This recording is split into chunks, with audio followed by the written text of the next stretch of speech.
오소서 성령님, 한 주간 동안 주님 은총 안에서 잘 지내셨어요?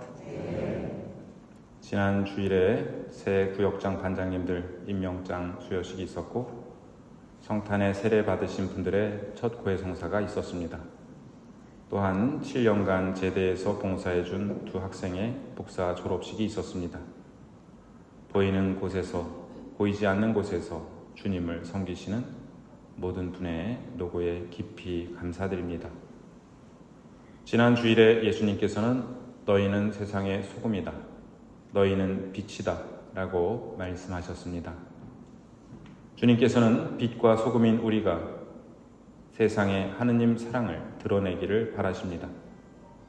오늘 복음은 그 구체적 방법에 대한 말씀입니다.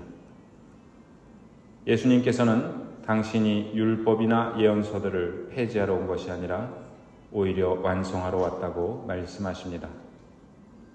율법의 주인이신 예수님께서 이제 율법을 새롭게 하시며 오늘은 구약의 계명 중 4가지에 대해 말씀하십니다. 첫 번째로 살인하지 말라는 계명에 대해 예수님께서는 자기 형제에게 성을 내는 자는 누구나 재판에 넘겨질 것이다 라고 말씀하십니다. 여기서 중요한 단어는 형제입니다. 우리는 세례를 받고 하느님의 아들, 딸이 되었습니다. 그렇기에 우리는 서로 형제, 자매들입니다. 그런데 형제들끼리 서로 싸우고 성을 내면 누가 제일 속상해 하실까요? 바로 부모님입니다. 우리는 서로를 대하면서 우리 아버지가 누구이신지를 먼저 기억해야겠습니다. 예수님께서는 또 자기 형제에게 바보라고 하는 자는 최고 의회에 넘겨지고 멍청이라고 하는 자는 불붙는 지옥에 넘겨질 것이다 라고 말씀하십니다. 어떤 학생이 신부님 그러면 또라이는 되나요? 라고 질문했었는데 또라이도 안 된다고 말씀드렸어요. 바보라고 번역된 라카는 머리가 빈 사람이라는 뜻이고 멍청이로 번역된 모래라는 단어는 하느님도 모르는 사람이라는 뜻인데요. 예수님은 율법학자와 바리사이들에게 이 단어를 쓰신 적이 있습니다. 그러므로 오늘 복음 말씀은 이 단어들을 절대 사용해서는 안 된다는 말씀이 아니라 자기 형제에게 인격적으로 비하하는 말을 하지 말라는 말씀입니다. 두 번째로 간음해서는 안 된다라는 계명에 대해 말씀하십니다. 예수님께서는 단순히 행위뿐만 아니라 행위의 근원이 되는 마음을 살펴 음욕과 사랑을 구분하라고 하십니다. 우리는 다른 사람을 하느님의 거룩한 피조물로 형제, 자매로 바라보아야 하겠습니다. 예수님께서는 내 오른눈이 너를 죄짓게 하거든 그것을 빼어 던져버려라. 또 내 오른손이 너를 죄짓게 하거든 그것을 잘라 던져버려라 라고 하십니다. 아구스티노 성인은 이 말씀을 이렇게 해석하시는데요. 우리의 두 눈은 우리에게 조언해주는 사람들을 상징하고 두 손은 우리의 행실을 의미한다는 것입니다. 오른쪽 눈은 거룩한 일에 대해 알려주는 조언자이고 왼쪽 눈은 육신의 필요와 관계 있는 세상 일에 관한 조언자를 상징하는데 우리를 거룩함으로 인도해 주어야 할 영적 조언자가 걸림돌이 되거나 악으로 이끈다면 그와의 관계를 끊으라고 성인은 말씀하십니다. 예수님께서는 세 번째로 함부로 아내를 버려서는 안 된다고 하십니다. 아내가 남편을 버리는 것은 아예 불가능했던 시대에 남편들은 소박법을 악용하여 아내를 함부로 버릴 수 있었습니다. 소박법은 신명기에 근거한 법으로서 수치스러운 일을 저지른 아내를 남편은 손에 이혼장만 쥐어주고 소박할 수 있었는데요. 여기서 수치스러운 일이 무엇인가가 문제입니다. 간음, 흉기물란, 음식을 태우는 일, 계명을 어기는 행위, 심지어 남편의 눈에 거슬리는 행동도 수치스러운 일에 포함되어 있었습니다. 당시 모든 권리는 성인 남성들만을 통해 행사되었기에 아내는 쫓겨나면 혼자 살아가기가 어려웠습니다. 그렇기에 남편의 눈에 거슬리지 않기 위해 눈치를 살피고 남편에게 종속된 채 살아갔습니다. 예수님께서는 아내를 내쫓는 일을 엄격히 금하심으로써 여성들의 권리를 보호하십니다. 네 번째로 예수님은 함부로 맹세하지 말라고 하십니다.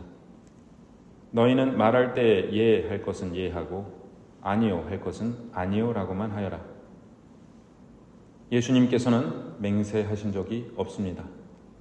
최고의회에서 신문 받으실 때 대사제가 내가 명령하오 살아계신 하느님 앞에서 맹세를 하고 당신이 하느님의 아들 메시아인지 밝히시오 라고 말했지만 예수님께서는 내가 그렇게 말하였다 라고 대답하십니다. 한편 맹세한 이는 베드로였습니다. 베드로는 당신도 저 사람과 한패가 아니냐는 질문에 거짓이면 천벌을 받겠다고 맹세하며 나는 그 사람을 알지 못한다고 말합니다. 자기 말에 거짓이 없으면 굳이 맹세할 필요가 없습니다. 예수님께서는 맹세하지 말고 진실하라고 말씀하십니다.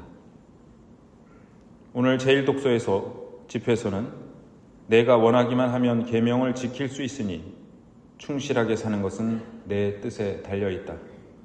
그분께서 내 앞에 물과 불을 놓으셨으니 손을 뻗어 원하는 대로 선택하여라 라고 말합니다. 여기서 물은 생명을 상징하고 불은 파괴를 상징합니다. 어떤 할아버지께서 손자에게 말씀하셨습니다. 얘야, 내 안에는 2마리 늑대가 싸우고 있단다. 한 마리는 악이야. 그 녀석은 화, 질투, 후회, 욕심, 오만, 죄책감, 열등감, 거짓말, 헛된 자존심이야.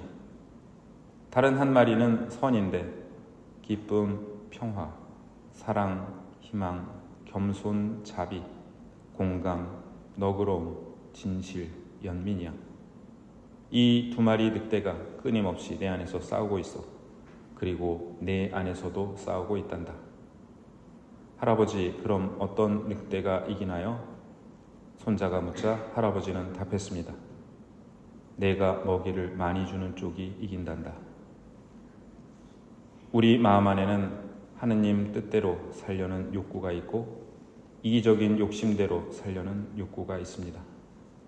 이 2가지 욕구는 자주 충돌합니다. 그 둘 중 승리를 거두는 것은 내가 힘을 더 실어주는 쪽입니다. 물론 언제나 쉽지는 않습니다. 그렇기에 하느님께서는 우리에게 성령을 주십니다.